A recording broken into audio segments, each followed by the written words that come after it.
want you to imagine you're 5 years old. Not yourself as a 5-year-old. And not a 5-year-old in 2017, but I want you to imagine you're a 5-year-old in 1917. And think about what the world was like. Think about what your life was like. There were no stages like this in 1917. You probably didn't have electricity. Probably didn't have running water. If you did, it was rudimentary forms of those two technologies. There were no cars on the road. After dinner, you probably read a book by candlelight. If you're imagining yourself in a democracy like the United States, your mother wasn't allowed to vote. Probably somebody who was a friend of yours or a relative had died of a communicable disease at some point. And about 1/10 of your life was already past your 5 years old, because life expectancy at that point in time was about 50. A little bit older if you're a woman, a little bit younger if you're a man, and definitely younger than that if you're not imagining yourself in one of the developed markets at that point. Now I want you to imagine that you blew past that life expectancy estimate and you made it to 105 years old, and you're sitting here in 2017. Think about all of the innovations that you've witnessed in your lifetime that would have been unimaginable to that 5-year-old. Cars everywhere, airplanes in the sky, electricity everywhere, machines that washed your clothes and washed your dishes and kept your house warm or cold. All of those diseases that took some of your friends or relatives, they're not even thought about anymore. They're not even of consideration in most places in the world. Television, movies, rock and roll, right? We landed on the moon, we lived in space.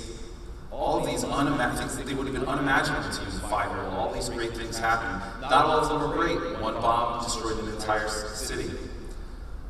We can talk to each other across the world on a video screen. But think about when most of those innovations happened. They happened in the first part of your life, right? Say the first 70 years of your 105 years on this earth.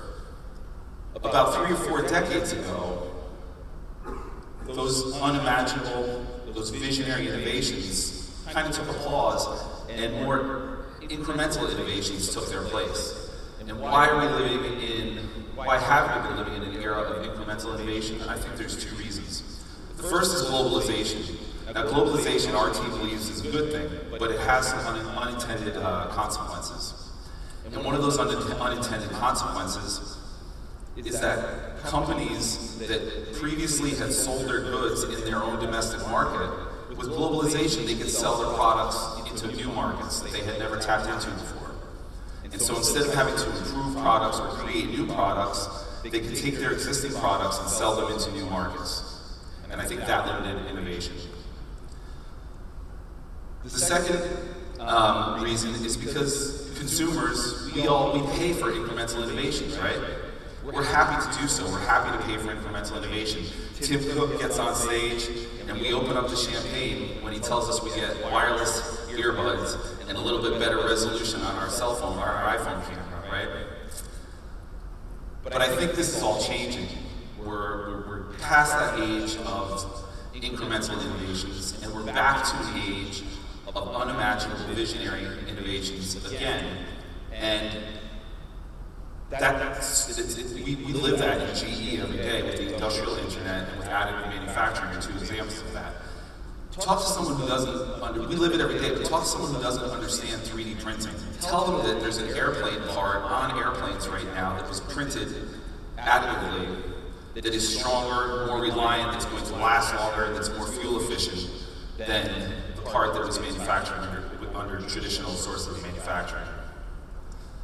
Tell somebody that we can take an MRI of them and an artificial hip can be produced to the exact specifications of their body. That's unimaginable. And what is the industrial internet? Jeff said at Minds and Machines in 2015, the industrial internet is the tool that's going to get us to 0 hours of unplanned downtime. That's unimaginable. Those are visionary innovations. But it's not just at GE. the act of humanity driving vehicles is going to be a 150-year blip in the history books. I really believe that.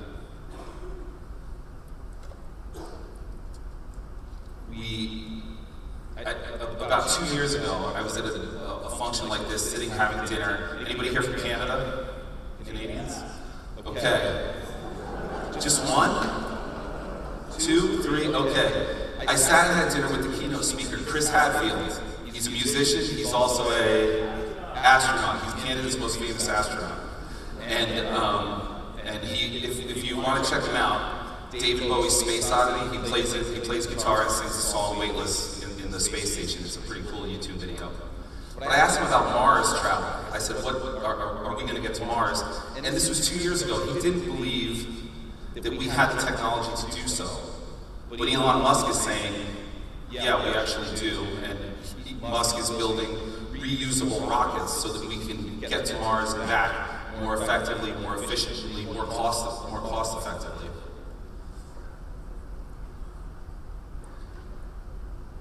We're in another age of unimaginable innovations. And think about healthcare, right? In 2012, one out of every 3 babies born in the UK in 2012 is going to live to be 100. Advances in genetic engineering, stem cell research is going to drastically change life expectancy over the next 50 years. And there's going to be a heck of a lot more people that are going to be 105 and 2117 than there are today. So why do I talk about all this?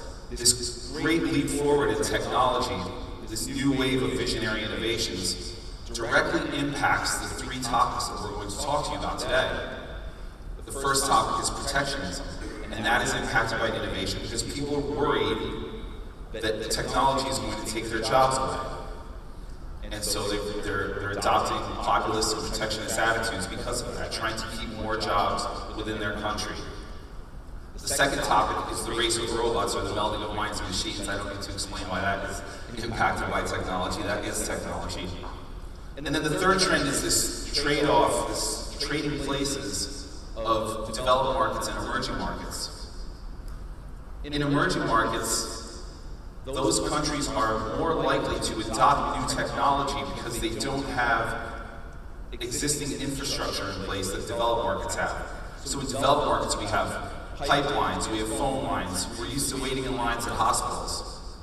We're not as likely to adopt those new technologies because we have that infrastructure in place. Emerging markets are going to leapfrog developed markets and adopt those new technologies more readily. So that's what I had to start with.